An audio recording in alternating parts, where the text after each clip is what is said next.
اور سر ایک بڑی دردناک حدیث ہے ابو ذر غفاری کے بارے میں، وہ حاکم میں ہی ہے، المستدرک الحاکم میں۔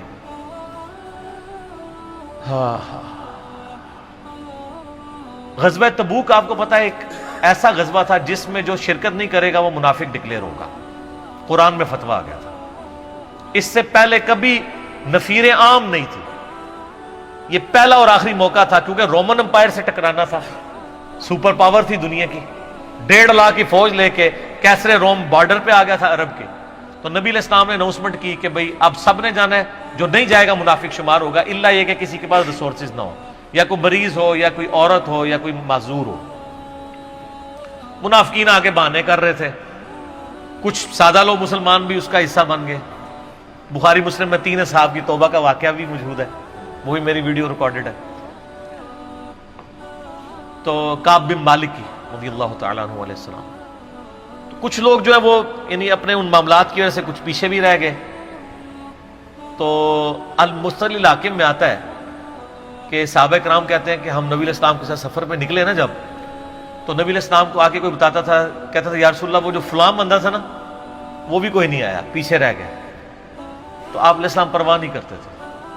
پھر بتایا گیا یا رسول اللہ وہ بھی کوئی نہیں، یعنی جڑے نعرے مارتے سن اچے اچے، جدو ایتھے کسی کو دسایا جائے گا سر وہ تہاڈا پکا جڑا یار ہے بیلی وہ بھی کوئی نہیں جے، تو حضور علیہ السلام کو لوگ نا فیڈ بیک دیتے یا رسول اللہ وہ بھی غائب ہے، وہ بھی نہیں آیا۔ اب 30,000 کے لشکر میں آپ نے کوئی ریکارڈ تو نہیں رکھا تھا، رجسٹر تھا، لیکن کدھر 30,000 بندوں میں کدھر کوئی رکھ سکتا ہے صاحب اس طرح، یا رسول اللہ وہ بھی رہ گیا، وہ بھی۔ تو حضور علیہ السلام کہتے ہیں ٹھیک، آپ فرماتے تھے اللہ چاہے گا تو آ جائے گا، نہیں آئے گا تو نہیں آئے۔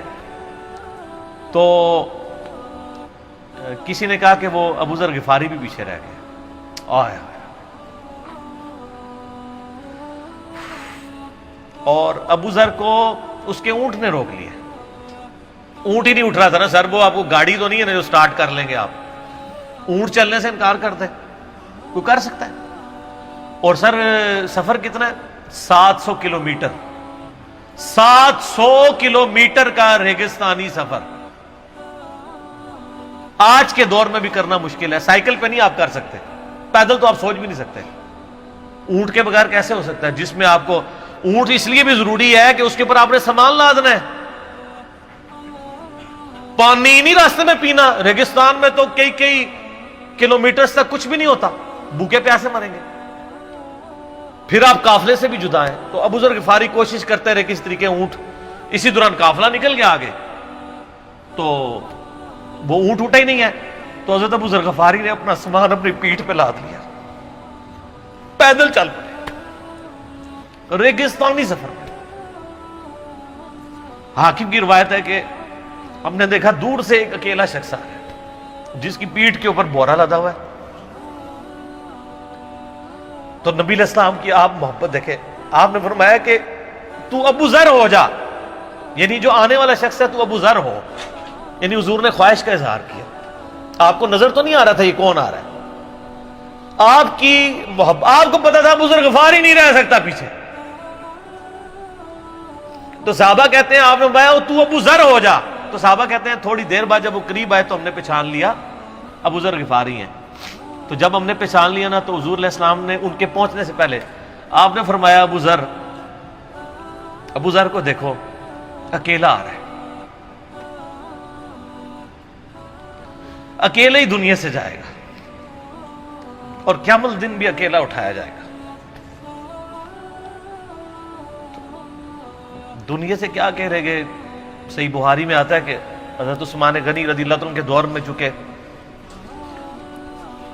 یہ اس حدیث کا بھی کچھ حصہ باقی ہے، میں بعد میں بیان کروں، پہلے میں اس کو کنکلوڈ کر لوں کہ صحیح بخاری میں آتا ہے کہ حضرت ابو ذر غفاری شام چلے گئے تھے، وہاں پہ چونکہ گورنر تھے حضرت معاویہ رضی اللہ تعالیٰ عنہ، وہ قرآن کی وہ جو سورہ توبہ کی آیات ہے نا کہ جو لوگ سونا اور چاندی جوڑ کے رکھتے ہیں یہ گرم کر کے ان کی پیٹھوں پہ، ان کے ماتھے کے اوپر لگایا جائے گا قیامت والے دن، تو وہ یہ آیت پڑھا کرتے تھے، اور حضرت معاویہ سے ان کا جھگڑا رہتا تھا کہ تم لوگ جو یہ مال جوڑ رہے ہو نا اور یہ اتنے خزانے تم لوگوں نے بنا لیے ہیں، یہ نبی علیہ السلام کی تعلیمات کے خلاف ہے۔ تو حضرت معاویہ کہتے تھے یہ تو اہل کتاب کے بارے میں آیات نازل ہوئی ہیں، تو وہ کہتے تھے نہیں، یہ سب کے بارے میں ہے۔ اب شرعی حکم یہ ہے کہ مال آپ جوڑ سکتے ہیں اگر آپ زکوٰۃ دے رہے ہیں، لیکن یہ پسندیدہ نہیں ہے، طریقہ نبوت یہ نہیں ہے۔ نبی علیہ السلام نہیں جوڑ سکتے تھے، پوری زندگی زکوٰۃ دینے کی نوبت نہیں آئی ہے، حالانکہ خمس ملتا تھا، خیرات کرتے تھے۔ ابو ذر غفاری کا جھگڑا یہ تھا کہ تم تو نبی کے اصحاب ہو، تم لوگوں کو یہ زیب ہی نہیں دیتا کہ تم لوگ اس طرح کے محلات میں رہو اور اس طرح مال جوڑو۔ تو اب چونکہ سینئر صحابی تھے، ان کو ہاتھ ڈالنا بھی آسان نہیں تھا، پھر نبی علیہ السلام نے فرمایا ہو کہ اس سے زیادہ سچا انسان ہی کوئی نہیں، تو حضرت معاویہ نے خط لکھا حضرت عثمان کو کہ جی اس بندے سے میری جان چھڑائے نا، اس کو آپ واپس بلائیں۔ حضرت معاویہ نے جب خط لکھا تو حضرت عثمان نے ان کو کہا تم مدینہ شریف واپس آ جاؤ۔ مدینہ شریف جب یہ واپس آئے تو صحیح بخاری میں آتا ہے کہ لوگوں کا جھمگٹا لگ گیا بزرگ غفاری کے گرد، لوگوں کو پتا تھا یہ تو بڑا یعنی زہد والا بندہ ہے۔ تو ابو ذر غفاری وہی حدیثیں سنایا کرتے تھے کہ حضور نے فرمایا یہ احد پہاڑ سونے کے برابر ہو تو میں خیرات کر دوں گا، جبکہ باقی صاحب کہتے تھے کہ مال جوڑنا جائز ہے اگر زکوٰۃ کوئی دیتا رہے۔ وہ یہ کہتے تھے کہ یار یہ تم لوگوں کو تو زیب نہیں نہ دیتا، یار تم لوگ تو یہ باتیں نہ کرو، تم لوگ نبی کی صحبت یافتہ ہو، تم لوگوں کو تو زہد ہونی چاہیے تم لوگوں کی زندگی میں۔ اب لوگوں کا ہجوم ان کے گرد لگ گیا اور پھر حضرت عثمان نے ان کو خلیفہ وقت بلایا اور کہا کہ یار تو خود ہی مدینہ شریف چھوڑ کے یہاں سے چلا جا، تیری وجہ سے فتنہ کھڑا ہوا ہے۔ تو حضرت عثمان نے کہا میں نے تو نبی علیہ السلام سے سنا تھا کہ گمراہوں کی اطاعت کرنا، صبر کر لینا۔ تو ایک زبدہ نامی کا ایک گاؤں تھا مدینہ شریف کے پاس، شہر سے ہٹ کے، تو وہ پھر وہاں پہ ہجرت کر گئے۔ آپ دیکھیں ریونج کیسا تھا، لوگ کتنے ڈرے ہوئے تھے کہ ابو ذر اپنی بوڑھا شخص 80-90 سال کا بابا اپنی ایک بڑھیا بیوی کو لے کے اس عمر میں شہر بدر ہو رہا ہے اکیلا۔ آج نہیں آپ سوچ سکتے کسی جگہ آپ اکیلے جا کے پڑاؤ کریں، کسی بیابان کے اندر، ریگستان کے اندر۔ اس زمانے میں آپ سوچ رہے، آج کل بھی آپ مدینہ شریف کے گر چلے جائیں تو آپ آنی ایک رات بھی نہیں گزار سکتے۔ تو کوئی شخص حضرت ابو ذر غفاری کو سی آف کرنے نہیں آیا سوائے حضرت علی کے، اور وہ بھی مدینے کی باؤنڈری تک آئے۔ ان کو پتا تھا ان کے سٹانس کے بارے میں، اور حضرت علی نے ان کو جب سی آف کیا تو کہا کہ میں چونکہ حکمران وقت کی اطاعت کا پابند ہوں، میں مدینے کی باؤنڈری سے باہر نہیں جاؤں گا۔ اگر مجھے کوئی اس طرح کا یعنی حکم کی اجازت مل جاتی تو میں تیرے ساتھ جاتا۔ ایران والوں نے حضرت علی علیہ السلام کے زندگی کے آخری 10 سال کے اوپر ایک فلم بنائی ہے، امام علی علیہ السلام۔ اس میں ابو ذر غفاری کے سارے واقعات انہوں نے فلمائے ہیں سر، دیکھنے والے جب مولا علی چھوڑنے آتے ہیں، پھر جو ان کی ڈیبیٹس ہوتی ہیں مدینہ شریف میں لوگوں کے ساتھ، وہ ساری انہوں نے ویڈیو میں فلما دی۔ پھر یہ چلے گئے وہاں پہ رہنا شروع ہو گئے۔ اب اس حدیث کی طرف واپس آ جائیں جو فرمایا آپ علیہ السلام نے اکیلے ہی مرے گا۔ تو ابو ذر غفاری، اس حاکم کی روایت میں آتا ہے ابو ذر غفاری کی موت کا وقت قریب آ گیا، صرف بیوی ہے پاس۔ بیوی نے رونا شروع کر دیا کہ حضرت آپ فوت ہو گئے، آپ کو کفن کون دے گا، آپ کو غسل کون دے گا، آپ کو دفنائے گا کون، میں عورت ذات کیا کر سکتی ہوں۔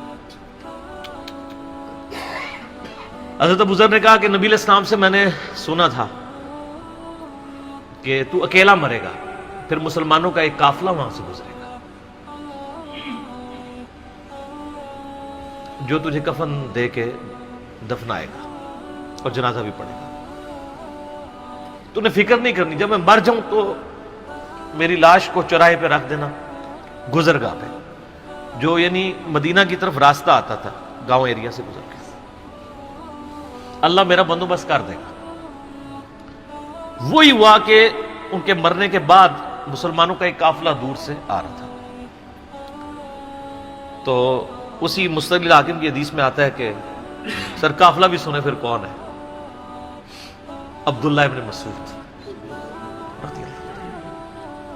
ابو ذر غفاری بھی زہد کے امام، ابن مسعود بھی زہد کے امام، ابو درداء بھی زہد کے امام.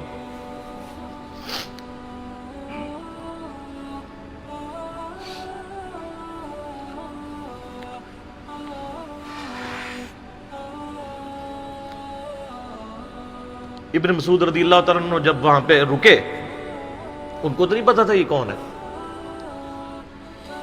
تو انہوں نے کہا بی بی کیا وہ؟ ان کا میرا خامند مر گیا ہے. ان کا یہ کون ہے؟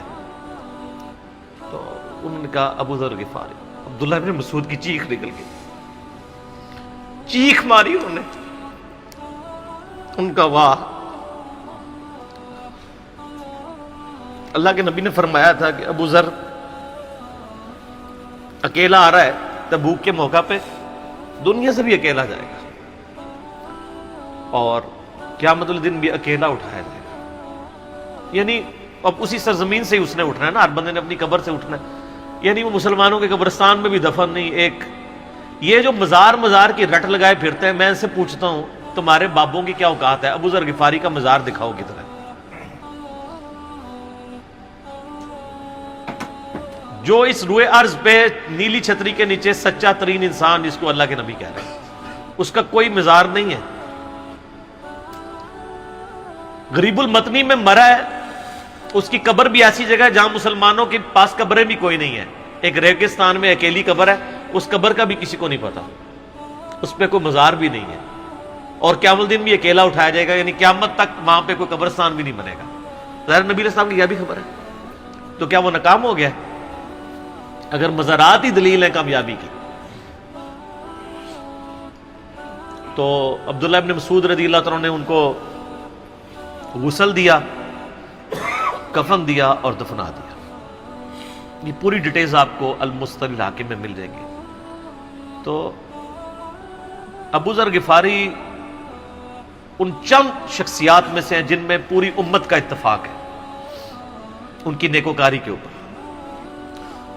شیعہ بھی ان کو بہت رسپیکٹ دیتے ہیں، اہل سنت بھی دیتے ہیں، صوفیاء کے ہاں بھی ان کو امام مانا جاتا ہے زہد کی وجہ سے. آپ تصوف کی جتنی کتابیں پڑھیں، چاہے امام غزالی کی ہوں، رسالہ قشیریہ پڑھیں، اور لوگوں کو بھی پڑھنا شروع کریں، تو ابو ذر غفاری آپ کو زہد کے امام کے طور پہ ملیں گے کہ ان کی زندگی میں یعنی یہ زہد تھا کہ انہوں نے کس طرح کی زندگی گزاری ہے.